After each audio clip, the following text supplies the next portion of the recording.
know what's interesting is in the same house that I've got crosses on my wall.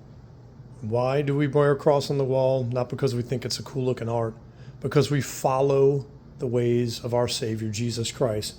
And yet, in that, I notice after looking through junk that I haven't seen in years and years and years, I've still got CDs that I grew up with. And back then, being a musician especially, I never really paid attention to the lyrics. I just loved the music. This one's never been opened. Still got the plastic on it.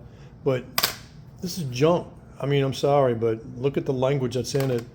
And this stuff is just not what the Lord would want me listening to when there's other uplifting things that I can do to strengthen my faith and to live for the Lord instead of constantly digging through this stuff. So here's the deal is it's just kind of simple.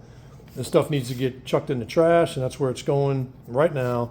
And not saying that everyone needs to do that. I mean, if you listen to what I'm saying, but if we are following the Lord, and the Bible is so clear on this, is, to do so, we've got to get rid of the things of this world that detract us and pull us away from the Lord.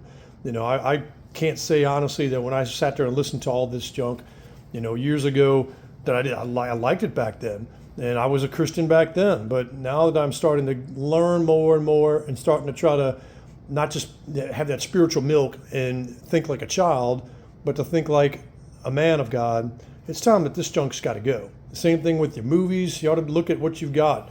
And is it something that you really want your kids watching and listening to?